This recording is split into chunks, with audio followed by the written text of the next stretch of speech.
और आज एकदम अपोजिट है, बहुत ऑप्टिमिज्म है। मतलब जो एक हम कर डालेंगे, सब कुछ हो सकता है, मोदी है तो मुमकिन है, उस टाइप का एक्चुअली ऐसा माहौल है। राइट। सो जो ऑप्टिमिस्टिक माहौल है उसमें सब कुछ हो सकता है। करेक्ट। ना so and stock market has boomed, you know, so actually economic boom उतना बड़ा नहीं हुआ है। आप यदि जीडीपी ग्रोथ को यदि पैरामीटर समझे तो ऐसा कोई बहुत बहुत बड़ा तूफान नहीं हुआ है, 6-7% से हुआ है। अभी लास्ट ईयर भी ऐसा थोड़ा म्यूटेड ही रहा है जी। लेकिन जो उसके लिए जो ऑप्टिमिज्म है कि आगे बहुत कुछ हो सकता है, जैसे फोर्थ पावर है, फोर्थ इकोनॉमिक पावर है, that can become third. Now ये जो ओम सुंदरी और जो ऑपरेशंस हुए हैं उसमें मतलब जो डिसेसिव ऑपरेशंस हुए हैं उससे एक rise of India as a power, you know, as a super power, as a third super power, मतलब अमेरिका, चाइना, एक India is also coming up. अब मैं देखता हूँ कि आगे जैसे आपका 4 से 8 ट्रिलियन हो जाएगा अगले 6-7 साल में, राइट, 2030-2032 तक में। तो ये जो जर्नी है जिसमें बहुत इंपॉर्टेंट है, इसमें अब देखिए आप तो 8 ट्रिलियन आगे, आपके जितने डिफेंस सप्लायर हैं यूरोप के सब they are 1.5 to 2.5 trillion dollar, मतलब even Russia is 2.5-3 trillion dollar. Correct. तो मतलब clearly an 8-10 trillion dollar aspirational country को others should not be supplying their key elements. So मेरे को लगता है one of the biggest change which this government has brought is that आत्मनिर्भरता in defense. Defence में पूरी तरह से हम आत्मनिर्भरता का जो एक डिटर्मिनेशन है, भाई कितना नहीं, पता नहीं कितना एक्चुअली प्रोक्योरमेंट डोमेस्टिक हो रहा है, बट जो डिटर्मिनेशन दिख रहा है और हर चीज़ यहीं बनेगा, इस टाइप का जो माहौल बन रहा है वो एक बहुत बड़ा मतलब बदलाव है एक्चुअली। बिल्कुल। एक चीज़ जो मैं आपसे जानना चाहता हूँ, जब ये तीसरा कार्यकाल शुरू हुआ था तब ऐसा लग रहा था कि भाई दोनों कार्यकाल के मुकाबले में सीटें बहुत कम आई है बीजेपी को, सबसे कम आई राजद पिछले दोनों। और शुरुआत में ऐसा भी लोग सोच रहे थे ये तो बड़ी कोलिशन गवर्नमेंट वाली सिचुएशन फिर से आ रही है 10 साल बाद। और 1 साल बाद आपको याद भी है कि ऐसा कुछ कि कहीं कोई दूर दूर तक ऐसा लगता है कि ये मजबूती वाली नहीं, मजबूरी वाली सरकार है। नहीं, वो उस समय भी जब मैंडेट आया तो of course I was disappointed. हाँ, आई वाज थिंकिंग 5-10 सीट तो एक्स्ट्रा आएगा ही आएगा। करेक्ट। लेकिन कम आया थोड़ा। लेकिन उस समय भी ऐसा नहीं लगता था कि कुछ, क्योंकि दूसरे साइड देखो तो कोई है ही नहीं। सो ऐसा नहीं कि एकदम संगठित पूरा एक फुल वेल लेड दूसरा पार्टी है, सिंगल पार्टी, तो वो रोज ट्रबल खेल के वो खुद ही बिखरे हुए हैं बहुत। तो मेरे ख्याल से इनका जो बेस था वो बहुत कंसोलिडेट था, बड़ा था, और कोalition के साथ में तो पूरा मेजॉरिटी था ही। तो ऐसा कोई जरूरी नहीं था, ऐसा मतलब उस समय भी लगता था कि things will be good, stable. मेरे को उतना डर नहीं लगा था मैंडेट के बाद भी। यानी कि कोलिशन गवर्नमेंट भी आप मजबूती के साथ चला सकते हैं। ये पिछले 1 साल में हमने देखा है। पिछले 11 साल में पैसे तो बहुत बने। एक पर्सनल सवाल आपसे पूछना है मुझे आपके पोर्टफोलियो में भी अच्छे खासे पैसे बने, कितना आपका या मार्केट का योगदान है, कितना मोदी जी का है इसमें? अब ये तो करने का बहुत मुश्किल है, मतलब ये तो देखिए जो आदमी वहाँ बैठा ना उसको क्रेडिट मिलता है, समझे ना। So I don't think you can take away the credit of the current government because there are so many thing. ये बहुत कॉम्प्लेक्स कंट्री, इतनी बड़ी कंट्री है with so many problems. Neighbourhood से प्रॉब्लम है, डिफेंस से प्रॉब्लम है, politics में प्रॉब्लम है, आपकी इंटरनल प्रॉब्लम्स हैं, स्टेट सेंट्रल स्टेट रिलेशनशिप का प्रॉब्लम्स है, जैसे माओइस्ट प्रॉब्लम है छत्तीसगढ़ में जहाँ से मैं आता हूँ, वो कितना बड़ा प्रॉब्लम है। So there are problems and poverty है एंड पॉपुलेशन इज, तो बहुत कई प्रॉब्लम, उसमें चलाना इस कंट्री को एकदम कोहेसिव में, वो एक बहुत बड़ा चीज़ है। मतलब जो अच्छा गवर्नेंस है ना, जो इस गवर्नमेंट की प्रॉमिस है शुरू से, बीजेपी गवर्नमेंट की वही प्रॉमिस है कि will give a good governance, है ना, because the governance was not great मेरे ख्याल से उसके पहले। उनका समझना था कि भाई will give a very authoritative good government, good governance to the economy. वो मेरे ख्याल से उन्होंने किया है to the best of capability, they have done that. So वो एक बदलाव जरूर है, और उसी वही जो निराशा की भावना थी वही ऑप्टिमिज्म में दिया है। और मेरे लगता है अब जो माहौल बन रहा है, फिर अब देखिए, अब जो आगे देखने की कोशिश करो तो क्या फोर्सेस हैं, कहाँ पर से टेल विंड आ सकता है। इसी country your fastest growing economy, मतलब आप टेल विंडेड कंट्री तो हो ही भाई, आप पूरे विश्व में मतलब लार्जर इकोनॉमी में भी आप सबसे ज्यादा फास्टेस्ट ग्रोइंग है, 6-7% तक से ग्रो हो रहा है, तो that itself is tail wind. But can it go to 8-8.5? तो मुझे ऐसा लग रहा है कि जो माहौल बन रहा है उससे ऐसा लगा कि मतलब एक तूफान खड़ा हो रहा है, जिसमें एक पॉसिबिलिटी है। आपका बेस है 4 ट्रिलियन का, तो आपके पास सेविंग्स है, आपके पास रिसोर्सेज हैं, आपके पास फॉरेक्स है 700 बिलियन का, फिर उसके बाद क्या है, देखिए आपका जो सर्विस इकोनॉमी है वो बहुत स्ट्रांग है। थर्ड, अब देखिए जो ऑयल का एक प्रॉब्लम था जो परमानेंटली परसिस्टेंटली $100, $80, $90, तो 70-80 टका आपका ऑयल इंपोर्ट है। Correct. That seems to be under control. मतलब मेरे को लग रहा है कि जो अभी सिचुएशन है, मार्केट इज ओवर सप्लाइड, उसके ऊपर से सऊदी अरबिया और सप्लाई देने तैयार है, क्योंकि दे डोंट वांट, मेरे को जो समझ है, they don't want shale oil to become bigger, because shale oil बढ़ेगा तो सऊदी अरबिया को कम करना पड़ेगा। तो मुझे लगता है कि सऊदी अरबिया ये बोल रहा है कि भाई $65 उनका ब्रेक इवन पॉइंट है, तो $65 में मैं ही सप्लाई करता हूँ जितना चाहिए, मुझसे ले लो, मुझसे ले लो। तो मेरे को लग रहा है कि यदि ऑयल यदि 65 के आसपास रहता है, से 65 को लो समझो, 75 को हाई समझो, 70 का average, I think India is in a very very sweet spot, very very sweet spot. अच्छा, उससे क्या होता है, जैसे एनर्जी प्राइस कम होता है, कोल का दाम कम होता है, पेट कोक का दाम कम होता है, सब पेट्रोकेमिकल का दाम कम होगा, सब रॉ मटेरियल का दाम कम होंगे।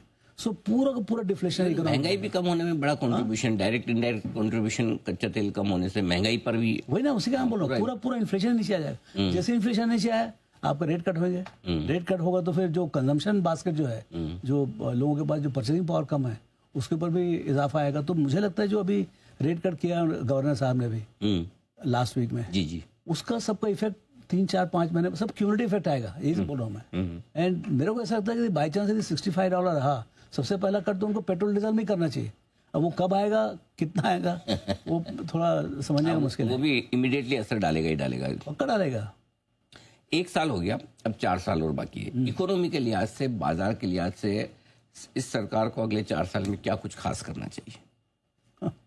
ये कॉम्प्लेक्स मामला है। मतलब भाई हमको तो क्या इकोनॉमिक के हिसाब से समझ में आता है कि I think it is the greatest opportunity to push the growth, not too much. 9-10 नहीं बोल रहा हूँ मैं, अच्छा 7 वाले को 8 कर डालो, मतलब 8-8.5 हो गया, बहुत है। 8-8.5 भी बहुत ज्यादा है। Every 0.5% is massive. आपका जब टैक्स बॉय, देखिए क्या होता है, सरकार चलते किससे, टैक्स से, करेक्ट है ना। बट टैक्स बॉयंसी एट 6.5 से एक्स, आपका 7.5 में आपको 20% एक्स्ट्रा टैक्स आएगा। 1% ज्यादा होने से आपका टैक्स बहुत जोर से बढ़ेगा। और जैसे भी टैक्स बहुत जोर से बढ़ेगा, गवर्नमेंट एक्सपेंडिचर चालू हो जाएंगे जोर से। मतलब इंफ्रास्ट्रक्चर में मतलब अनपैरेलल बूम हो सकता है। So pushing that growth little bit is very important. That's why इस बार देखिए गवर्नर का स्टेटमेंट में क्या था, we will shoot for aspirational growth. तो that word is perfect, aspirational growth. अब वो एस्पिरेशनल ग्रोथ कोई उसको मेजर नहीं कर सकता, लेकिन इसका मतलब है they want higher growth than 7%। That is what I hear. Exactly. पहले तो ऐसा होता था कि गवर्नर साहब को ग्रोथ बोलने में शर्म आती थी, मेरा काम नहीं, मुझे तो महंगाई कंट्रोल में लानी है। लेकिन ये गवर्नर है जो एस्पिरेशनल ग्रोथ की तरफ बढ़ रहा है, तो ग्रोथ बढ़ाने के लिहाज से जो भी करना है। अब आइए मार्केट के लिहाज से, तो कोई नेगेटिव बचा है मार्केट में कि सब इस वक्त सबको सब कुछ अच्छा दिख रहा है कि भाई, मतलब हमारे इंडिया की बात करें, बाहर की तो खैर समस्याएं जो है वो है, बट इंडिया में आपको दिखता है कि कोई ऐसी चीज है जिससे डर लगना चाहिए? डर लगना चाहिए? अभी देखिए बाजार और रिस्क मार्केट है, कुछ भी हो सकता है, ऐसा नहीं है। You should be always unknown, तो कुछ भी हो सकता है। हाँ, अननोन की रिस्क किसको बोलते हैं? जो नहीं मालूम। भाई अर्निंग ज्यादा है, वैल्यूएशन, अरे भाई तेरे मालूम है वैल्यूएशन ज्यादा है, तो जाके वहां खरीदेगा तो मरेगा ही ना। तो क्या है वो, उसको मैं रिस्क नहीं बोलता। आप महंगा खरीदे, उसका भाव गिर गया, तो उसको मैं रिस्क नहीं बोलता हूँ। रिस्क एक चीज क्या बोली जाती है, diversification is the only free gift in the stock market. आपका पोर्टफोलियो डाइवर्सिफाइड रहता है, आप डूब ही नहीं सकते हो आप। Correct. Diversification will save you. So आपका डाइवर्सिफाइड पोर्टफोलियो में यदि आपका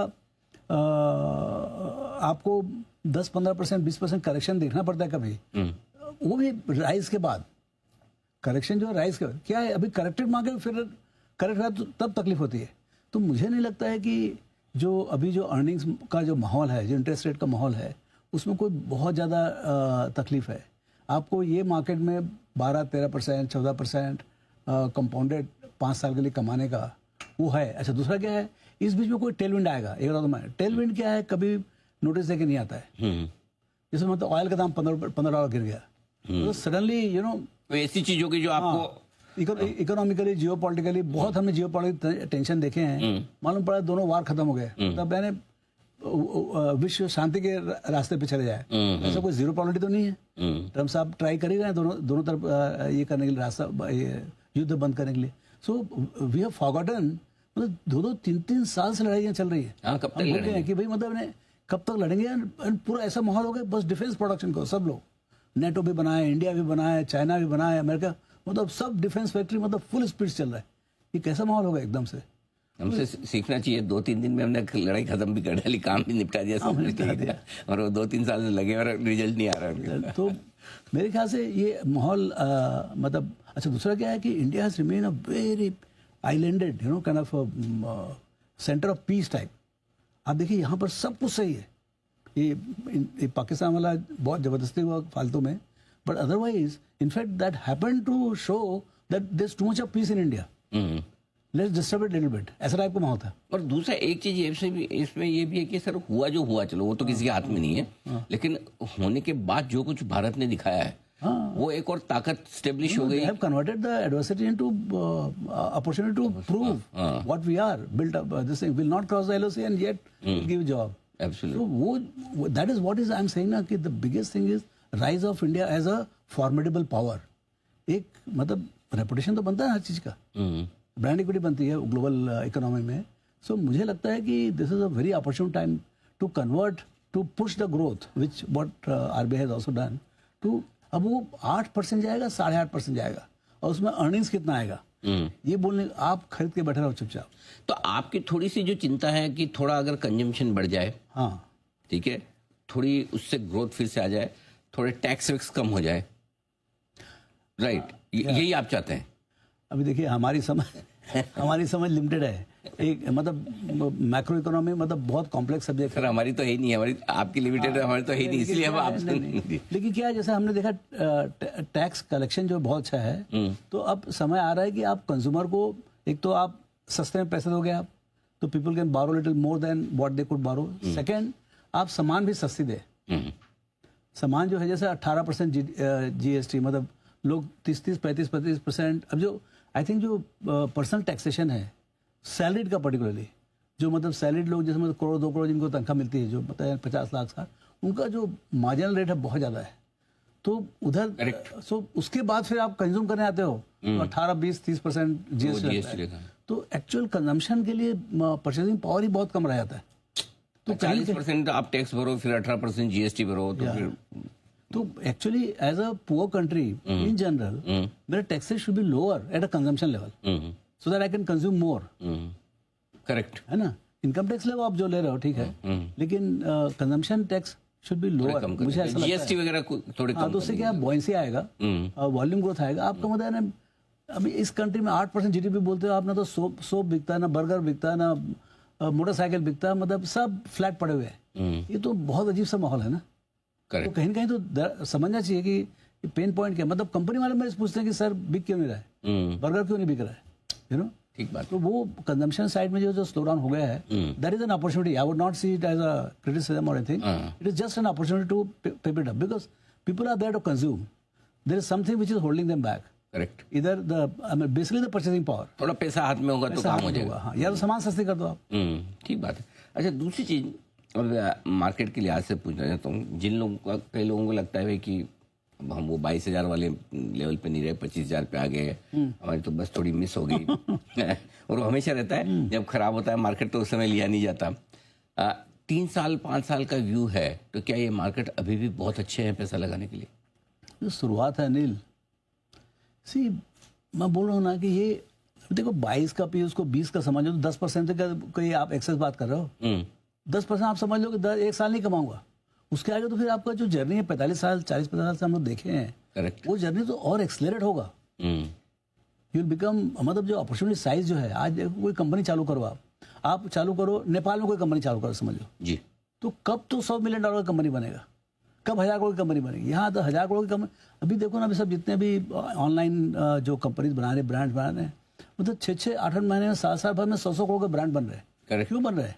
बिकॉज इकोनॉमी में पावर है, 4 ट्रिलियन का है। $8 ट्रिलियन की इकोनॉमी हो जाएगी तो 6 महीने में 100 करोड़ के ब्रांड बनेंगे। तो ये जो पोटेंशियल है of growth and building enterprises, वो बहुत ज़बरदस्त ढंग से ऊपर आ रहा है। दूसरा ये है कि बिगेस्ट रिवोल्यूशन जो 11 साल में हुआ, मेरे हिसाब से बहुत बड़ा बदलाव हुआ है। एक तो डिफेंस का बोला मैं, जो बिगेस्ट बदलाव हुआ है और उसका बहुत लॉन्ग टर्म इफेक्ट होगा, वो है retail participation in stock market, जो 2020 से चालू हुआ है। पहले से था लेकिन बहुत हल्का सा था।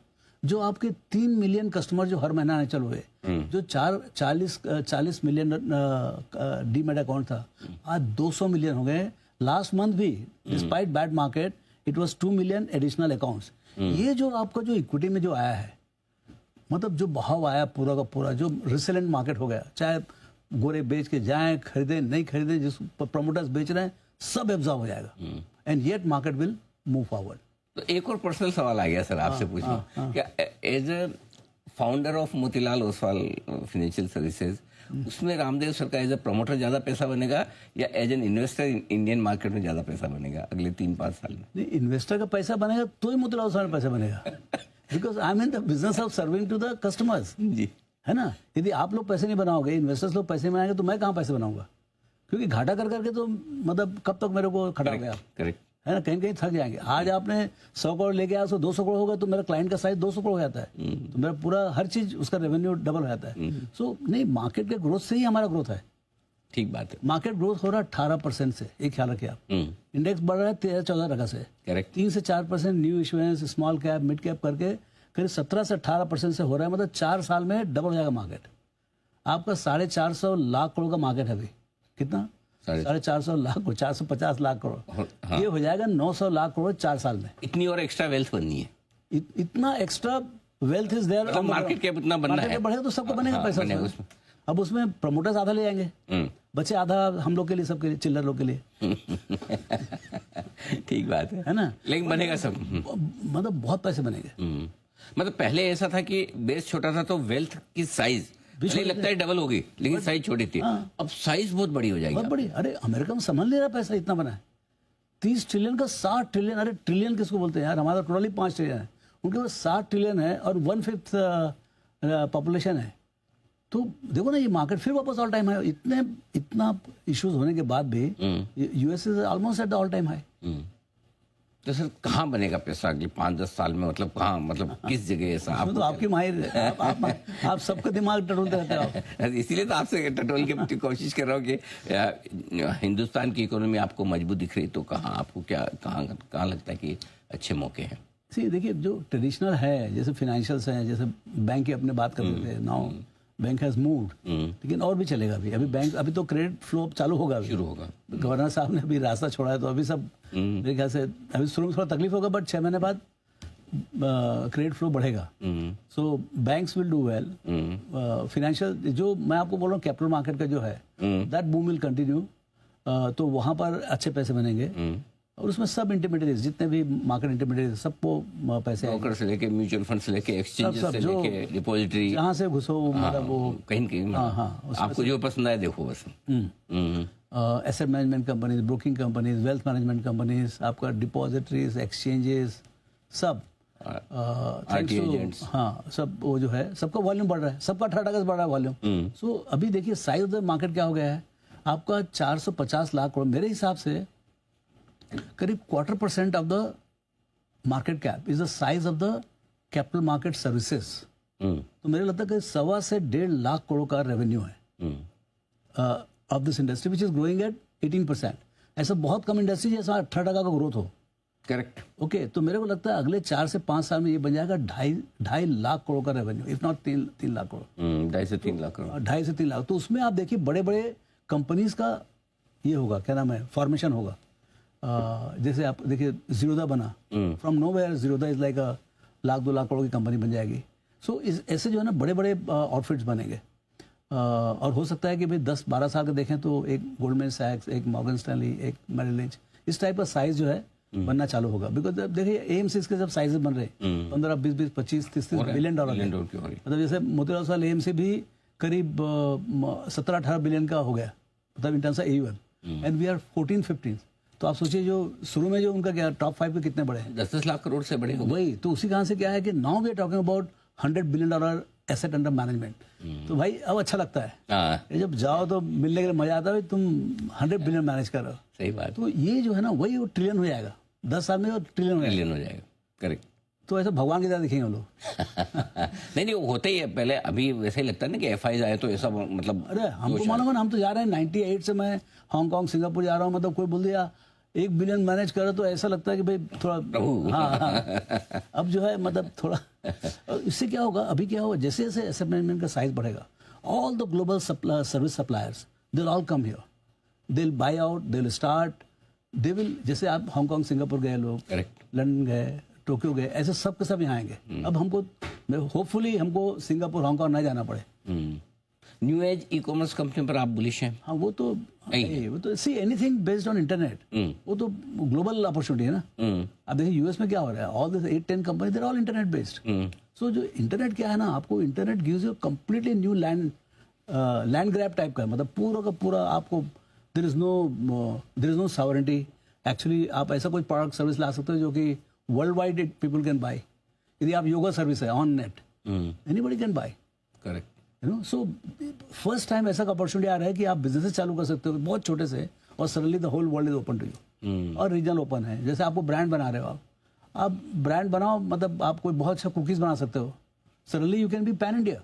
हम तो कई कंपनी में इन्वेस्ट कर रहे हैं जिनको प्रोडक्ट बहुत अच्छा है, बट पहले क्या होता था कि आप बेंगलोर से चालू किए, मुंबई से चालू किए, तो आप 10-20-25 करोड़ का कर रहे हो। सडनली दिस कंपनीज आप उनको 200-400 करोड़ दो, वो पूरे pan India with quick commerce and e commerce से पहुंच जा रहे हैं हम लोग। तो ये जो पॉसिबिलिटी है बिकॉज ऑफ इंटरनेट, वो आपका जो पूरा ग्रोथ पैटर्न है वो बदल देगा उठा के। Correct, you know. So her product अच्छा है, बिजनेस है, तो आपका वो तो चली जाएगा। वो तो ऐसे भी जरूरी है ना, चाहे आप 20 साल रहो चाहे 2 साल रहो। बिल्कुल ठीक बात। प्रोडक्ट का जो एक जो इंटेंस कंज्यूमर एक्सपीरियंस है कि भाई ये बहुत बढ़िया है कंज्यूमर के लिए। मैं ये क्विक कॉमर्स क्यों बोलता हूँ, because consumer is liking it, not that they are doing it, या प्राइवेट इक्विटी को पैसे खो रहे हैं। कंज्यूमर वांट्स इट, ट्रू, तब जाके बनेगा ना, then they will pay for it.